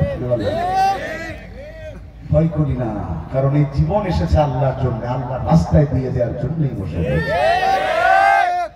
আজানের পরে আকামত শুরু হয়ে গেছে। সালাতে দাঁড়িয়ে গিয়েছে তিনটা লাইনে 300 জন। একজন ইমাম সূরা ফাতিহা তেলাওয়াত শুরু হয়েছে। এদের ভিতরে একটা শীতলতা শুরু হয়ে গেছে যে এত সুন্দর কবিতা গান আমরা জীবনে শুনি নাই। সুবহানাল্লাহ। এই সূরা ফাতিহা প্রতিদিন কি পড়া লাগে? প্রতিদিন লাগে। 70 বছর বয়স, এক ইমামের পিছনে 70 বছর ধরে পড়তেছে ভাই। কোনদিন কোন মুসল্লি বলিনি যে 1 সূরা আর কত শুনবো। ও যদি কিয়ামত পর্যন্ত বাঁচে তাও ওর কানে কোনদিন খারাপ লাগবে না। এটার নাম হলো কোরআন। আর এক একটা গান এক এক সময় ভাইরাল হয়। মানুষ তো শুনতে শুনতে হাটে ঘাটে মাঠে যেখানে যাবেন ওই গান। কদিন পরে মানুষ তো দূরে থাক, কুত্তা বন্ধ শোনেন। এক গানে কয়েকদিন বাংলাদেশ কি জ্বালান জ্বালাইছে আমার কাছে নেই গো বুবু কাসা বাদাম। মনে আছে আপনাদের? সে লঞ্চে উঠেছি, 3 জন বাদাম বেচতেছে ভাই। দুজনে 30 টাকা 100, একজনে 40 টাকা 100। আমি বললাম ভাই একই লঞ্চের দাম আলাদা কেন? কিন্তু আলাদা জাতের বাদাম বলতেছে না, আমি গান গেয়ে গিয়ে গেছি, গানের দাম 110 টাকা বেশি। এখন সে গানও নেই, রামমন্ডলও নেই, কত টাকা। আর কোরআন তেলাওয়াত শুরু হয়েছে সেই মুহাম্মদুর রাসূলুল্লাহ থেকে। গাড়ি বাসে ধরে ঘুরে আপনাদের রায়পাড়া মসজিদ পর্যন্ত তেলাওয়াত হচ্ছে, তেলাওয়াত হবে কিয়ামত পর্যন্ত। কোনদিন এই তেলাওয়াত পুরানো হবে না। সুবহানাল্লাহ। প্রথম 2 রাকাতে তেলাওয়াত করেছে জোরে, দ্বিতীয় রাকাতে মাগরিবের সালাতে তেলাওয়াত জোরে না আস্তে? আস্তে যেই তেলাওয়াত শুরু করেছে এরা মনে করতেছে আমরা যে আইসুরা টের দিই, হয়তো সব সাবধান মানে আমাদের ধরার জন্য পরিকল্পনা শুরু করি। সালাত শেষ হলো, ইমামের কাছে একজন যেয়ে বললো, হুজুর আমরা একটু আপনি যেটা এতক্ষণ পড়ছিলেন এটা শিখতে চাই, আমাদের বউ বাচ্চা জঙ্গলের ওই পাশে আছে, চলেন একটু শিখাই দিয়ে আসবেন। হুজুর মানুষ রওনা দিয়েছে, কিন্তু জানে না কৌশলে গ্রেফতার করা হয়েছে। কথা বলছেন না কেন? কলারোয়া থানায় আমার একদিন ওয়াজ থেকে, সাতক্ষীরা কলারোয়া ছিলেন তো আপনারা, আমার ওয়াজ থেকে তুলে নিয়ে গেছে থানায়, আমাকে জবাব দিয়ে নিচ্ছে এই কথা কেন বললেন। হঠাৎ করে আরেকজন লোককে ধরে আনলো, ওই লোকটা প্রবাসী ছিল, 3 দিন হয়েছে বাড়ি হয়েছে। ওর ডেকে এনে বলতেছে, ও বলতেছে স্যার আমার কেন ধরে আনলেন? আমি প্রবাসে ছিলাম। বলছে ধরে আনিছি কাজ আছে বলে। বলছে আমার নামে তো মামলা নেই, আমার থানায় আনলেন কেন? বলছে কটা লাগবে। বুঝে নাই কথা, তোর মামলা কটা লাগবে? তো ভাই আমার, উনি ঢুকেছেন, প্রত্যেক গাছের গোড়া থেকে একজন বের হচ্ছে, জঙ্গল থেকে বের হয়ে উনি পিছনে তাকায় দেখে উনি সামনে একা, পিছনে 10,000। উনি নিশ্চিত হয়ে গেলেন আমাকে গ্রেফতার করা হয়েছে। তাকে নিয়ে যাওয়া হলো বাচ্চা কার্জিয়াসের দরবারে। বাচ্চা কার্জিয়াস দেখছে ওই 10,000 সৈনিকের সেনাপতির মতো মুসলিম সেনাপতি আব্দুল্লাহ বিন হুযাইফা আমার দরবারে এন্ট্রি নিচ্ছে। সুবহানাল্লাহ, সুবহানাল্লাহ। বাচ্চা প্রথমে প্রস্তাব দিল, এক কাজ করো, তুমি আমাকে বলো হযরত ওমরের দলে যে তুমি সেনাপতির দায়িত্ব পালন করছো, তোমাকে কত টাকা বেতন দেয়? সে বলছে আপনি পাগল হয়েছেন, আমাদের বেতন তো দেয় না, উল্টো পকেটের টাকা দিয়ে আমাদের দল চালানো লাগে। কথা বলছেন না কেন? বাচ্চা মনে করলো তাইলে মনে হয় অর্থের লোভ দেখালে কাজ হয়ে যাবে, কিন্তু বাচ্চা জানে না যারা ইমানদার তাদের কাছে গোটা দুনিয়ার চাইতে ইমানের দাম বেশি।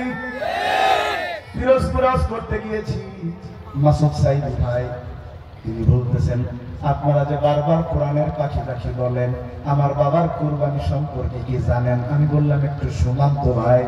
বলছে আমার বাবা যখন জেলের মধ্যে, বারবার গোয়েন্দা সংস্থার লোকেরা গিয়েছে, সর্বশেষ আমার বাবার বিয়ায় জাফরি হুজুরকে দিয়ে জেলখানায় বলা হয়েছে তোমার বাবা যদি এই দলটা ছেড়ে দিয়ে বিদেশে থাকতে চায়, শান্তিতে থাকার জন্য যত সম্পদ লাগে দেব, যদি এই দল ছেড়ে দিয়ে নতুন একটা ইসলামিক দল গঠন করতে চাই তাইলে তাকে আমরা দল গঠনের সমস্ত ব্যবস্থা নিজেরা করে দেব, নিবন্ধনও আমরা দিব, এরপরে তোমার বাবাকে পাশ করিয়ে এনে মন্ত্রিত্ব আমি দিব।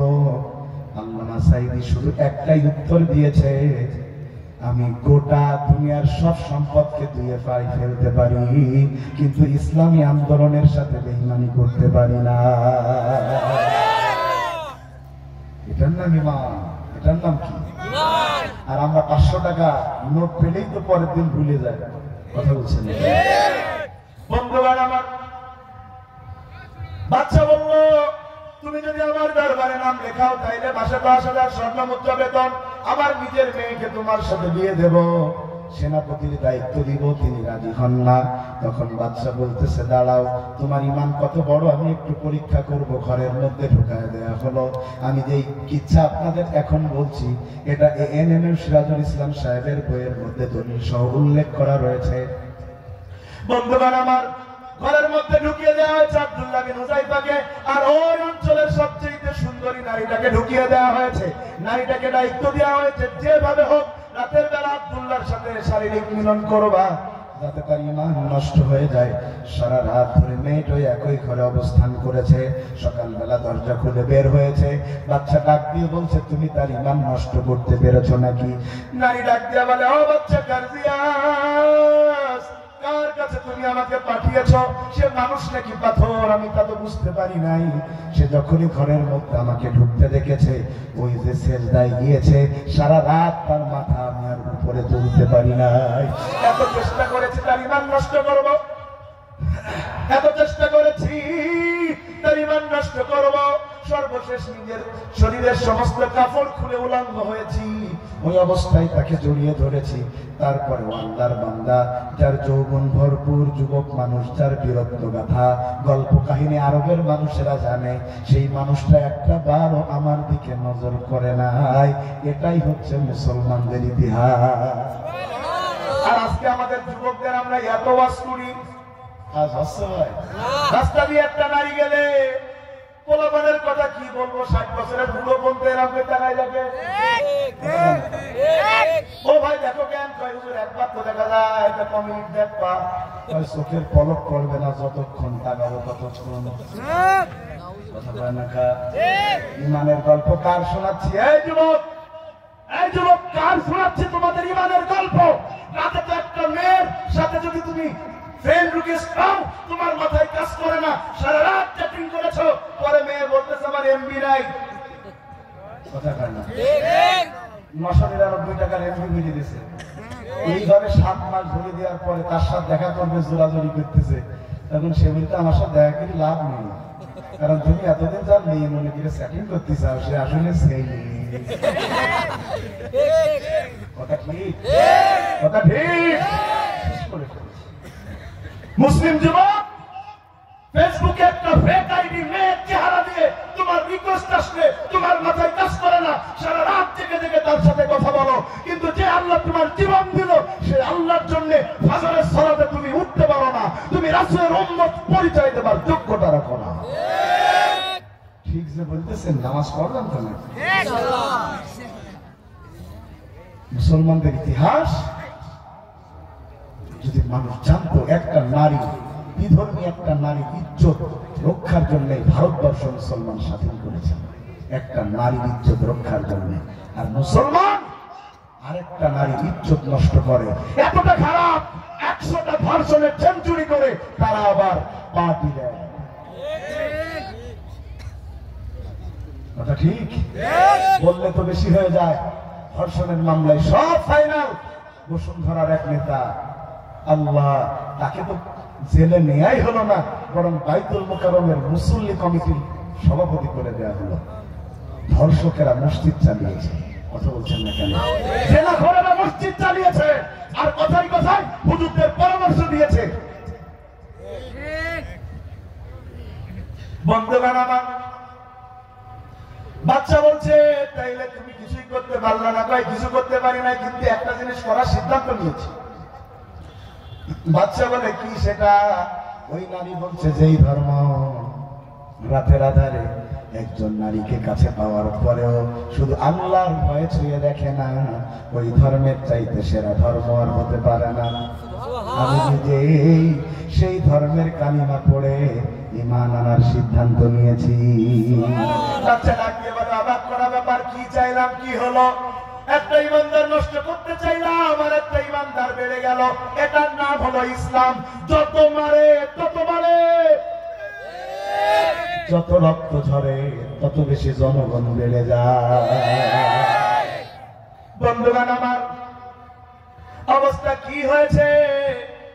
বাচ্চারা এত রাগ হয়েছে, বলছে দাঁড়াও, ওর ইমান এত, সর্বশেষ সিদ্ধান্ত নিয়েছে বাচ্চা, ওকে ব্ল্যাকমেইল করে ইমান নষ্ট করা লাগবে। বলে কিভাবে সেটা? কয় এই আব্দুল্লাহ সবচেয়ে কাছের মানুষকে তাকে ডানো, অনেক সময় আমাকে মারবেন, আমি আপনার সামনে নতি স্বীকার করব না, কিন্তু আমার সামনে যদি আমার ছেলেটারে মারেন মন দুর্বল হয়ে যাবে না? বলছে কাছের মানুষটারে ডাকো, দেখে একটু দেখা যাক, তারে যখন মারা হবে তখন হয়তো আব্দুল্লাহ ইমান ছেড়ে দেবে। অনেকটা আমাদের দেশের বাংলা সিনেমার মতো।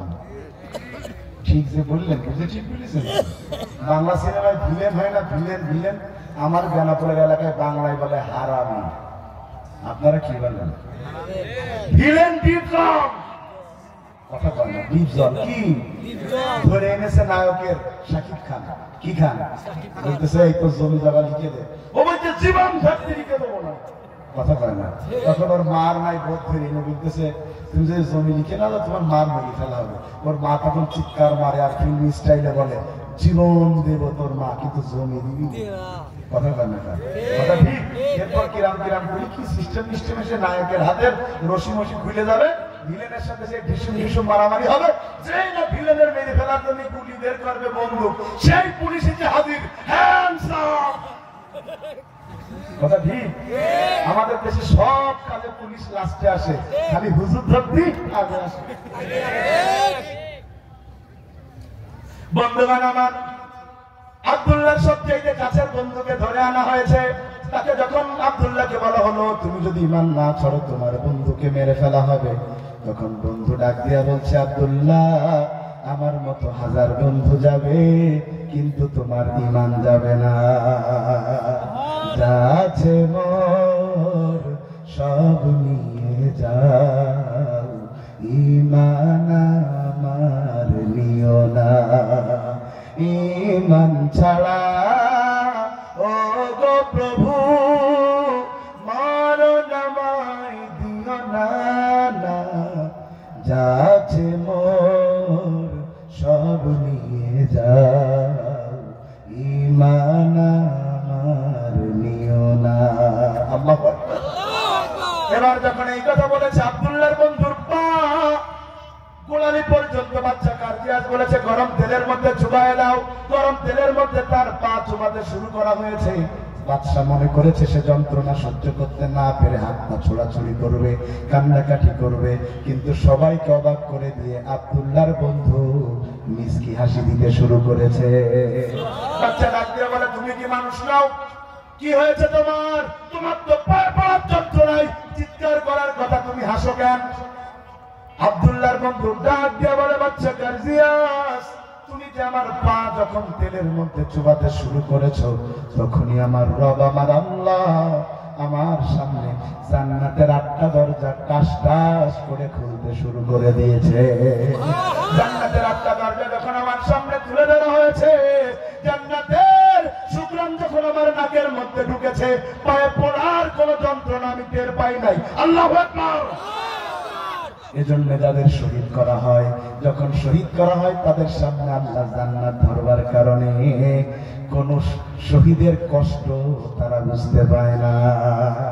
এই পয়েন্টের 3 নাম্বার স্টার হলো শহীদের মর্যাদার 3 নম্বর উদাহরণ হলো আমি আপনাদের সামনে একটা মানুষের 5টা লক্ষণ বলবো, আপনাদের বলা লাগবে মানুষটা কে। সবাই রেডি? ইনশাআল্লাহ। একটা মানুষের 5টা বৈশিষ্ট্য বলবো, বৈশিষ্ট্য শুনে আপনাদের বলতে হবে মানুষটার নাম কি। রেডি সবাই? এই মানুষটার প্রথম পরিচয় হলো মানুষটা রাসূলের সাহাবী। জোরে বলেন রাসূলের সাহাবী। সাহাবীদের মর্যাদা কম না বেশি? গোটা দুনিয়ার সব মানুষের আমল এক জায়গায় করলেও একটা সাহাবীর সমান হবে। আবার আল্লাহ বলেন রাদিয়াল্লাহু আনহু ওয়া রাদু আন যালিকা লিমান খাশিয়া রাব্বাহ। সাহাবী তারা, তাদের পরে আল্লাহ খুশি যারা আল্লাহর উপরে খুশি। সুবহানাল্লাহ। 2 নম্বরে লোকটার লকব হলো লোকটা রাসূলের শ্বশুর। রাসূলের শ্বশুর। 3 নাম্বার লকব হলো ওই মানুষটা এই দুনিয়াতে যেই 4 জন মানুষের শাসনকে সেরা শাসন বলা হয়েছে, 4 খলিফা, তিনি তার মধ্যে একজন। সুবহানাল্লাহ। রাসূল বলেছেন খায়রুল কুরুনি কারনিন সুন্নাল্লাযিনা ইয়ালুনহুম, সর্বশ্রেষ্ঠ যুগ আমার যুগ, তারপরে 4 খলিফার যুগ। প্রথম বললাম রাসূলের সাহাবী, 2 নাম্বার বললাম রাসূলের শ্বশুর, 3 নাম্বার 4 খলিফার একজন, 4 নম্বর এই দুনিয়াতে যারা জান্নাতের সুসংবাদ পেয়েছেন তিনি তার মধ্যে একজন। দুনিয়াতে আবু বকর সিদ্দিক হয়নি এখনো 5 নম্বরটা কোনি পরে হবে। এই দুনিয়াতে জান্নাতের সুসংবাদ পাইছে কয়জন? 10 জনের বাইরে আর পায় নাই? পেয়েছে, অসংখ্য মানুষ পেয়েছে। সুবহানাল্লাহ বলেন না সুবহানাল্লাহ। রাসূল বক্তব্য দিচ্ছেন মসজিদে, হঠাৎ একটা যুবক ঢুকলো, রাসূলের হাতে হাত রেখে বলছে ইয়া রাসূলুল্লাহ আপনি আমাকে নসিহত করেন, যেই নসিহত আমাকে জান্নাতে নিয়ে যাবে। রাসূল বলল নামাজ কায়েম করবা, বান্দার হক নষ্ট করবা না, পিতামাতার প্রতি সদাচরণ করবা। 3টা নসিহত শুনে যুবক চলে যাচ্ছে, আকাশের দিকে আঙ্গুল তুলে বলছে আল্লাহ, সেই আল্লাহর নামে কসম যার হাতে আমার জীবন, রাসূল আমাকে যে নসিহত করেছেন কমও করব না, বেশিও করব না। রাসূল বলছেন, সাহাবীরা দুনিয়াতে কোন জান্নাতি মানুষ দেখতে চাও? না, আমি ইয়া রাসূলুল্লাহ। উমদুর, তাকাও আমার ওই সাহাবীর দিকে যে এই কথা বলেছে, রাসূলের পরামর্শের কমও করব না, বেশিও করব না, বলার সাথে সাথে আমার আল্লাহ তার জন্য জান্নাতে একটা ঘর বানিয়ে দিয়েছে। সুবহানাল্লাহ। আমাদের অঞ্চলে খুতবায় আমরা পড়ি, ইন্নাল ফাতিমাতা সাইয়্যিদাতা নিসাই আহলিল। আপনাদের এদিকেও তো মনে হয় পড়ে। কি সেটা? হযরত ফাতিমা খালি জান্নাতে যাবে তাই না, জান্নাতে যত নারী যাবে সব নারীর সর্দারিনী হয়ে ঢুকবে। সুবহানাল্লাহ। কিন্তু এই দর্শনের মধ্যে কি মা ফাতেমার নাম আছে? আবু বকর, ওমর, উসমান, আলী, সাদ, সাইদ, তালহা, জুবায়ের, আবু উবাইদা, এর মধ্যে কি ফাতিমা নাম আছে? তাইলে 10 জনের সাথে আরো 2 জন যুক্ত হয়ে গেল কতজন? 12 জন। এরপরে ওই খুতবার পরের অংশে পড়ি, ইন্নাল হাসান আল হুসাইন সাইয়্যিদা শাবাবি আহলিল জান্নাহ। হাসান আর হুসাইন খালি জান্নাতে যাবে তাই না, জান্নাতে যত যুবক যাবে সবার সর্দার হয়ে ঢুকবে। জান্নাতে কোনো বুড়ো মানুষ যাবে? তা আমার আর ভাই কি হবে? আমরা জওয়ান হয়ে যাব। তার মানে হাসান আর হুসাইন জান্নাতে যত মানুষ যুবক হয়ে ঢুকবে সবার সর্দার হবে? হাদিস এটা বলে না, বরং হাদিসের ব্যাখ্যা হচ্ছে যারা যুবক অবস্থায় ঈমান নিয়ে দুনিয়া থেকে বিদায় নিয়ে জান্নাতে যাবে তাদের সর্দার হয়ে হাসান আর হুসাইন জান্নাতে ঢুকবে। সুবহানাল্লাহ। তাইলে পেয়ে গেলাম কয়জন? কথা কয় না কেন? তা 10 জন হলো কেমনে? তাইলে এই 10 জন এটাও সহি, এর আলাদা বর্ণনা যে রাসূল মদিনায় বক্তব্য দিচ্ছেন, তখন মদিনায় দুর্ভিক্ষ চলছে, বক্তব্য চলছে, হঠাৎ কে বা কারা জানি বলছে যে তিরানের খাবার এসেছে, তোমরা নিতে আসো। তিরানের খাবার নিতে কিছু সাহাবীরা উঠে চলে গেছে, কিন্তু 10 জন ওঠে নাই। ও ভাই, রাসূলের মতো বক্তা দুনিয়াতে কেউ হবে? সাহাবীদের চাইতে ভালো শ্রোতা কি আর হবে? ওরা আমাদের শ্রোতারা তো বিড়ি খাট খাট ঢোকে ওই পাততলাইতে ঘুটে দিয়ে। বিশ্বাস হচ্ছে না মনে হয়। আবার বাড়ি যাওয়ার সময় বিড়ি খাট খাট বলবে, একে রস করেছে রে। আছে রাসূলের শ্রোতাতে এমন না, বক্তব্য দিচ্ছে রাসূল, শুনছে সাহাবীরা, সুবহানাল্লাহ বলবেন না? সবাই চলে গেছে, 10 জন বলেছে ত্রাণের চাইতে রাসূলের বক্তব্যের দাম বেশি। আল্লাহ এত খুশি হয়েছে ওই 10 জনকে একসাথে আল্লাহ জান্নাতের সুসংবাদ দান করে দিয়েছে। বন্ধুগণ আমার, 4 নম্বর লকব, লোকটা হলো রাসূলের শ্বশুর। 5 নম্বর বৈশিষ্ট্য লকব, লোকটাকে আল্লাহ একটা উপাধি দিয়েছে, সেই উপাধির নাম হচ্ছে আল ফারুক। এবার বলেন কে? জোরে বলেন কে? আমার কথা বুঝে থাকলে রাজশাহীবাসী বলেন, যিনি রাসূলের সাহাবী, রাসূলের শ্বশুর, 4 খলিফার একজন, আশারায়ে মুবাশশারার একজন, যাকে আল্লাহ ফারুক বলে উপাধি দিয়েছে, ওই মানুষটা নিশ্চিত জান্নাতে যাবে, এ ব্যাপারে কোনো সন্দেহ। তারপরেও মানুষটা সকাল সন্ধ্যা দোয়া করত, আল্লাহুম্মা রযুকনি শাহাদাতান ফি সাবিলিক ওয়াজআল মাউতি ফি বালাদি রাসূলিক। ও আল্লাহ, তুমি আমাকে শহীদি মরণ দাও, ও আল্লাহ তুমি আমাকে শহীদি মরণ দাও। যার জান্নাত নিশ্চিত, ওই মানুষটা শহীদি মরণ চাওয়ার মানে হচ্ছে শহীদি মরণের আলাদা একটা দাম আছে। আল্লাহ তার দোয়া কবুল করলেন কেমন? একটু কই ভাই, আপনাদের কষ্ট হচ্ছে মনে হয়? আর একটু কব সরোয়ার কি বলো, কব নাকি? সরোয়ারকে চেনেন তো আপনারা? আর মাঝে মধ্যে কিন্তু আপনার সরোয়ার বাড়ি আসি, থাকি, খাই আর কি। নারায়ে তাকবীর। মন দিয়ে শুনেন, হযরত ওমরের দোয়া আল্লাহ কবুল করলেন কেমনে? অবাক হয়ে যাবেন। তিনি তখন খলিফা, তিনি তখন কি? তিনি মসজিদে গিয়েছেন ফজরের সালাতে, পড়তে না পড়াতে? জোরে কন না। ইসলামের যিনি সমাজের নেতা তিনি মসজিদের, আর আমাদের নেতাদের অধিকাংশ পেটে বোম মারলে আলিফ বের হয় না, কথা কয় না। আবার ভোটের সময় এক আসরের নামাজ 4 মসজিদ পড়ে, কথা কয় না, কথা ঠিক। এ জাতি এতটা ট্র্যাজেডি বাংলাদেশে ঘটে যাওয়ার পরেও যদি আদর্শবাদী নেতা চিনতে না পারে, এই জাতি যে স্বাধীনতা পেয়েছে একবার হারালে কিয়ামতের আগে এই স্বাধীনতা আর ফেরত পাবে না। হযরত ওমর গিয়েছেন কোথায়? মসজিদে। ইমামতি করবেন। শোনেন, সমাজের নেতা মসজিদের ইমাম হলে লাভ আছে, কারণ সমাজের নেতা চুরি করলে লোক মেনে নেয়, মসজিদের ইমাম চুরি করলে কিন্তু মেনে নেয় না। এখন সমাজের ইমাম যদি মসজিদের ইমাম হয়, অন্তত ইমামতি বাঁচানোর জন্য হলেও চুরি করবে না। কথা কয় না কা? আরে আল্লাহ, কোরআনের বিধান নাই। যদি কোরআনের বিধান থাকতো, যতগুলো লোক চুরি করেছে হাত কাটা খালি হইতো, সে পরিমাণ চুরি করেছে হাত পা সব কাটা লাগবে। কথা বলছেন না কেন? 620টা বাড়ি বিদেশে বাপের টাকা। বাবা, এক মন্ত্রীর বাড়ি পুলিশ অভিযান চালিয়ে 28 কোটি টাকা পেয়েছে। বলছে এত টাকা বাড়ি আসলো কেন? মন্ত্রীর বউ বলতেছে টিউশনি করে জমাইছি। টিউশনি করে বাবা, কার মেয়ে কাজ ছেলে পড়াইছে, ওনার বিশেষ ছেলে মেয়ে পড়াইছে সম্ভব। ভাই, চুরি করলে হাত কাটলে লাভ কি? বললো কোন নেতা যদি চুরি করে হাত কাটা যায়, ও ভোটের সময় এসে বলতেছে জনগণ আমারে ভোট দেবো, আমি সুশাসন প্রতিষ্ঠা করবো, শ্রোতা একটা দাঁড়িয়ে বলবে তার আগে বলো হাত কাটা কেন? কথা বলে না, হাত নিয়ে হাত কাটা কেন?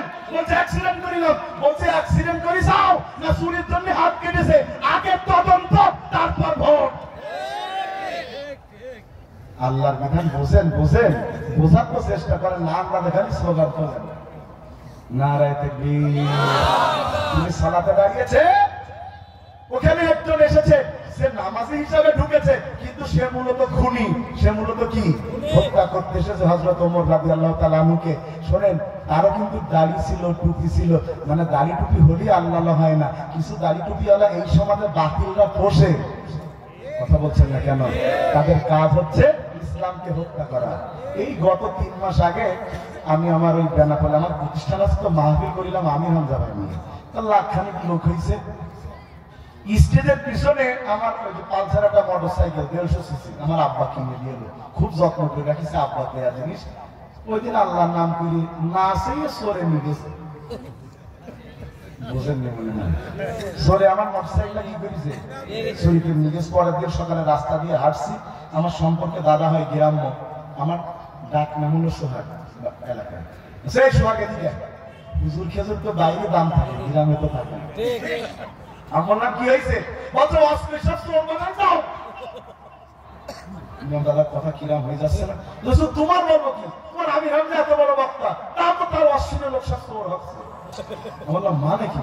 বলছে তোমাদের এত ভালো রাস্তা, তোমার গাড়ি চুরি হইল কেন? সব চোর হয়েছে, মানে রাগে খারাপ লাগছে আমার গাড়ি চুরি, সব চোর হয়েছে, অশুনতেইছে চুরি করতেছে, সে রাগ দেখাচ্ছে। আমার দাদা রাগ করলে হবে না, মুসল্লিরা কখনো চোর হয় না, বরং চোরেরা চুরি করার জন্য মুসল্লি সাজে। কথা বলছেন না কেন? নামাজিরা খুনি হয় না, দুর্নীতিবাজরা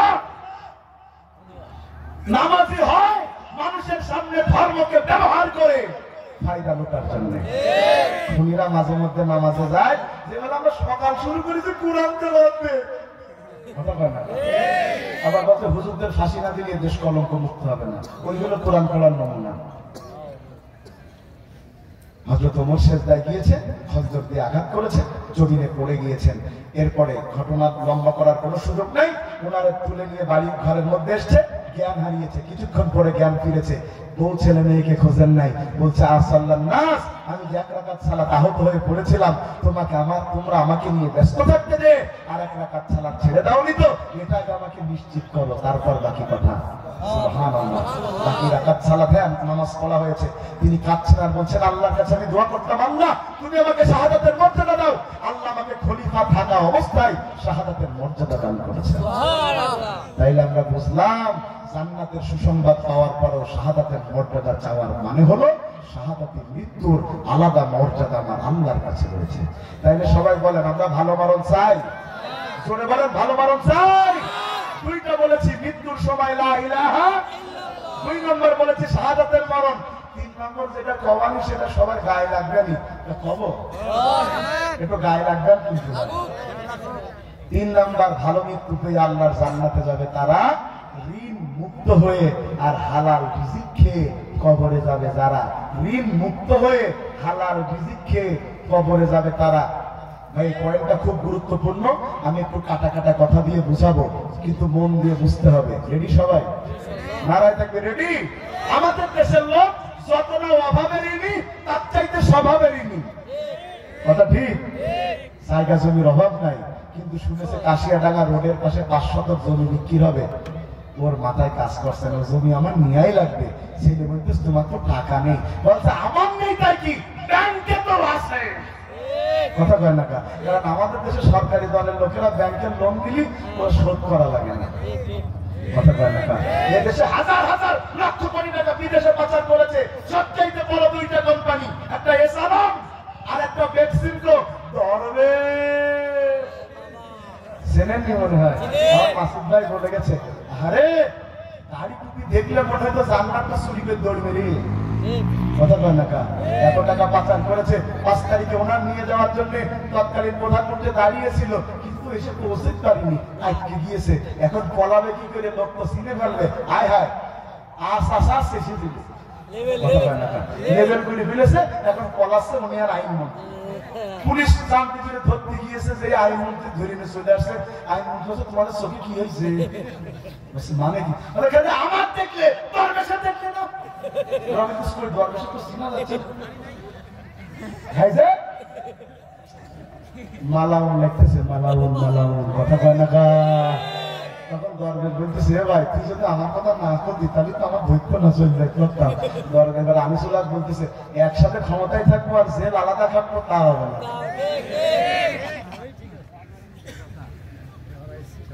ঋণ খালি ব্যাংক থেকে ঋণ নিলে লোন হয় না। এই রাস্তার জন্য গভর্নমেন্ট টাকা দিয়েছে 10 কোটি, আপনি 2 কোটি টাকা দিয়ে রাস্তা করেছেন, বাকি 8 কোটি টাকা মেরে দিয়েছেন।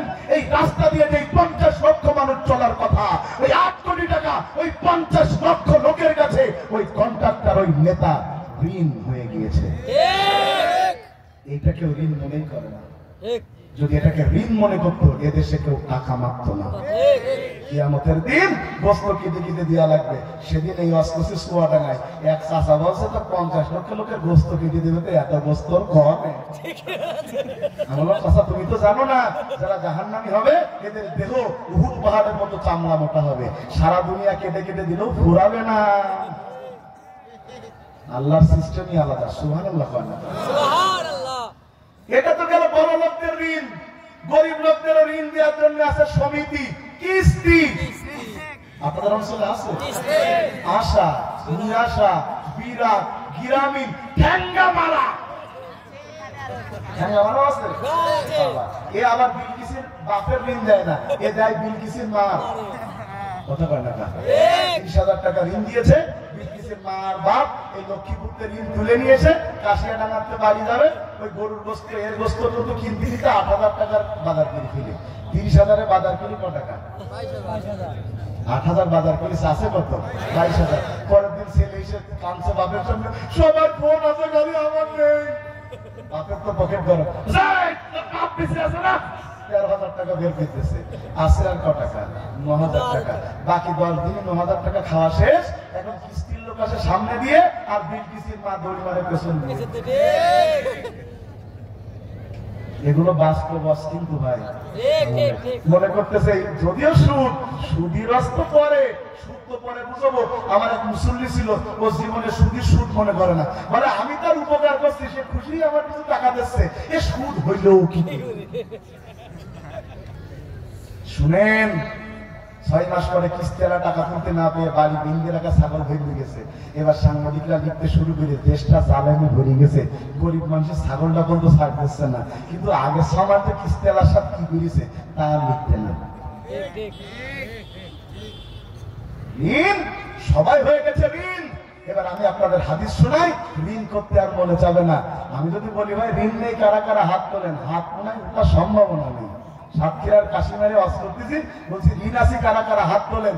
একটা 8 বছরের বাচ্চা হাত তুলে। আমি বললাম, বাপ তুমিও ঋণ? বলতেছে, হ্যাঁ আমিও ঋণ। কিভাবে ঋণ তুমি বাপ? ভয় পাচ্ছে। আমি আসো না কাছে, কি জন্য ঋণ বাবা তুমি? সে বলছে, আমি আইসক্রিম কিনতে গেলাম, 20 টাকা দিয়ে কিনবো, 20 টাকা, তা 8-12 টাকা আমার কাছে ছিল, 8 টাকা নেই, তাই আমার বন্ধুর কাছ থেকে হালাত করিলাম। তা আমার বইকে তো আব্বার কাছ থেকে নিয়ে শোধ করতে পারলাম। মানে বুঝালাম ছোট একটা বাচ্চাও ঋণ। এবার হাদিস শুনেন। একটু আগে আমরা বলেছি শহীদেরা বিনা হিসাবে কোথায় যাবে, এবার হাদিস শুনেন।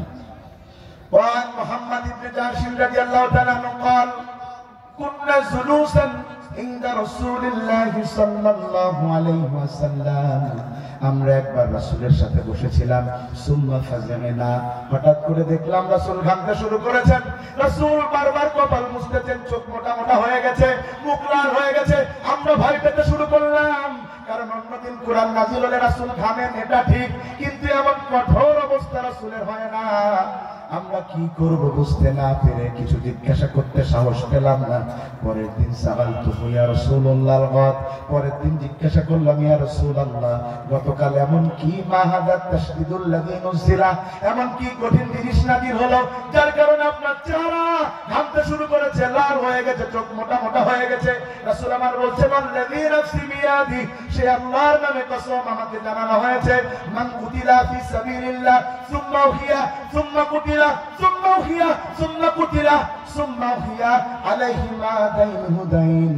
আল্লাহ আমাকে জানিয়েছেন যদি কোন আল্লাহর বান্দা আল্লাহর রাস্তায় শহীদ হয়, এরপরে যদি আবার জীবন ফেরত পায়, একই ব্যক্তি যদি আবার শহীদ হয়, আবার জীবন ফেরত পায়, আবার শহীদ হয়, মানে তিনবার যদি কেউ শহীদ হয়, দুইবার জীবন ফেরত পায়, কিন্তু যদি সেই শহীদ ঋণ পরিশোধ না করে মারা যায়, যতক্ষণ দুনিয়াতে তার ঋণ পরিশোধ করা না হবে, শহীদ পর্যন্ত আল্লাহর জান্নাতে ঢুকতে পারবে না।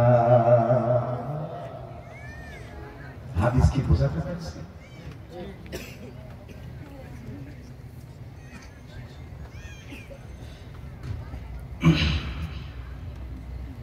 প্রিয় ভাইয়েরা আমার, ঋণ করা যাবে না।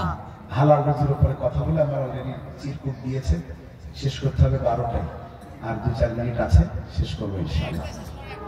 হ্যাঁ ভাই, মহিলাদের অস্কাস আমার শিরুলে নাই, শিরুলে যেটা আছে এর বাইরে আমি দেখতে পাবো না, যতই লিখেন লাভ নেই। এই চিরকুটটা দিয়েই ভুল করেছেন ভাই। আমি বলবো আর একটু হালাল রুজি নিয়ে একটা চমৎকার কথা বলি। আমি বোতল নাই না এখানে, না লাগবে না, খাবো না, খাবো না। এটা কি এর কাপ? কথা বলে না, কি এর কাপ? মনে করেন অঙ্ক করতেছেন, একটু ধরে নেন, এটা দুধের কাপ। ধরে নিক বলেছি ভাই, সত্যি সত্যি ধরে নেন, কি এর কাপ? এই দুধে পানি মিশালেন না। আপনাদের এলাকায় কি দুধে পানি মিশায়? আমার এলাকায় দুধে পানি মিশায় না, তবে পানিতে দুধ মিশায়। কথা বলে না, তুই শুনলাম পানিতে দুধ। আল্লাহর কসম জীবনে দুধে পানি মিশায়নি। কথা তো ঠিক, আগে পানি ঢালে পরে দুধ ঢালে। আচ্ছা, নোমান ইবনে বাশির বলছেন আল হালালু বাইয়িন আল হারামু বাইয়িন, হালাল সুস্পষ্ট, হারাম। এই উদাহরণটা শুনেন, এটা শুনে বাড়ি গেলে সারা রাত বুঝবেন আমি কি বলে গেলাম। সবাই রেডি আছেন? দুধে পানি মিশালেন না, ওজন কম দিলেন না, এই দুধ বিক্রি করলেন, টাকা হালাল না হারাম? জোরে বলেন। এই দুধ বেচা টাকা দিয়ে এবার মদ কিনে খেলেন, কেন? কেনার টাকা তো হারাম ছিল, খাবারটা কি? দুধ বেচা টাকা দিয়ে মদ কিনে খাওয়া হারাম। এবার বলে মদ বেচা টাকা হালাল না হারাম? ওই টাকা দিয়ে যদি কেউ দুধ কিনে খায়, এইটার কেউ বুঝতে পারে না। মানুষ গরু জবাই করা নিশ্চিত হয়েছে, তিনবার আল্লাহু আকবার বলিস কিনা, হুজুর রুজু করেছে কিনা, এ বিষয়ে নিশ্চিত হতে চায়, কিন্তু ইনকাম হালাল কিনা এ বিষয়ে নিশ্চিত হতে চায় না। ওটা ঠিক? শুনেন, আমি আপনাদের বলে যাচ্ছি, আজকে হারাম টাকা দিয়ে বাড়ি গাড়ি করেছেন, কোনো লাভ নাই, কোনো লাভ নাই। আমি একটা স্লোগান দিয়ে থাকি, হারামে কোনোদিন আরাম হতে পারে না। আমার আল্লাহ বলছেন কুল্লা ইয়াস্তাবিল খাবিস ওয়াত তাইয়িব ওয়ালাউ আ'জাবাকা কাসরাতুল খাবিস ফাত্তাকুল্লাহ ইয়া উলিল আলবাব। ও নবী, তুমি বলো হালাল আর হারাম এক হতে পারে না, পবিত্র আর অপবিত্র কোনোদিন এক হতে পারে না, কিন্তু হারাম আর অপবিত্র জিনিস চোখে টানে বেশি, ওদিকে টানে বেশি। আমি একটা উদাহরণ দিলে বুঝতে পারবেন। এই রাস্তার নাম তাহলে কি রাস্তা হয়? কাশিয়াডাঙ্গা রাস্তা। কাশিয়াডাঙ্গা রাস্তা দিয়ে ভাই, এর মধ্যে কি আব্দুল কুদ্দুস নামে কেউ আছেন? কাল অস্কিরি মার খাচ্ছিলাম, অস্কর থেকে দুটো নামের উদাহরণ দিয়েছে, আব্দুল কুদ্দুস আর বল্টু। হায়, সভাপতির নাম যে বল্টু, হ্যাঁ কিরা জানে, যাক আল্লাহ বাঁচাই দিচ্ছে। শুনতেছেন কথা? আব্দুল কুদ্দুস বড় সৎ মানুষ, জীবনে কোনোদিন হারাম খায়নি, বড় মেধাবী ছাত্র ছিল। রোল এক, কত? সাইকেল চালিয়ে যাচ্ছে কাশিয়াডাঙ্গা রাস্তা দিয়ে, সবাই বুঝতে পারতেছে সাইকেল আব্দুল কুদ্দুস সাহেবের, কারণ এই সাইকেল তো দেশে আমলের সাইকেল না, আব্দুল কুদ্দুস সাহেব চালাচ্ছে, তার বাপ চালাইছে, তার বাপও চালাইছে। ঠং ঠং আমাদের লোক বোঝে এই কুদ্দুস ছাড়া আর কেউ যেত না। পোলাপানি আর কি মারার বলে, ও কুদ্দুস চাচা, নুহু নবীর আমলের সাইকেল আর কদিন চালাবা? কথা বোঝে নাই বোধ হয়। এই সাইকেল একদিন চুরি হয়ে গেছে, চোরে চুরি করে নিয়ে যে পরের দিন আবার ফেরত দিয়ে গেছে, আর চিঠি লিখে গেছে, চাচা তুমি তালা মারা ছাড়া এই সাইকেল রাখবে না। আমি তো মাইখাত বসিলাম চাচা, কারণ আমি যেই দোকানেই সাইকেল বেচতে যাই সেই বলে কুদ্দুস চাচা সাইকেল না। শুনতেছেন কথা? হাসির জন্য বলছি না, 2 মিনিট পরে বুঝতে পারবেন আমি কি বলতে চাচ্ছি। এই সাইকেলের দাম কেউ তো কিনবে না, ভাঙ্গিতে বেচলে সর্বোচ্চ 300 টাকা। কয় টাকা? 300 টাকা। সাইকেল চালিয়ে যাচ্ছে, আর তার পিছনেই আর একজন নাম তার বল্টু। কি বল্টু? সে একটা গাড়ি চালিয়ে যাচ্ছে, পাজেরো বুলেট প্রুফ, দাম 3 কোটি। ফরচুনেটলি বলেন আর আনফরচুনেটলি বলেন, এই আব্দুল কুদ্দুস আর বল্টু একই ক্লাসে পড়তো। আব্দুল কুদ্দুসের রোল 1, বল্টুর রোল 59। এক রোল কি চালাচ্ছে? সাইকেল। কত টাকা দাম? 59 রোল। যে জীবনে পরীক্ষায় পাস করিনি সে চালাচ্ছে কয় টাকা দামের গাড়ি? বল্টু সাহেব খেয়াল করলে আব্দুল কুদ্দুস যায় না? হ্যাঁ আব্দুল কুদ্দুস সাইকেলের পাশে বসে, দোস্ত চিনেছো আমার? হ্যাঁ দোস্ত, তোমার মন খারাপ হয় না যে জীবনে পরীক্ষায় পাস করিনি, এত দামের গাড়ি? এই কথা শুনতেছেন আপনারা? তখন আব্দুল কুদ্দুস বলছে জীবনটা বেদনা।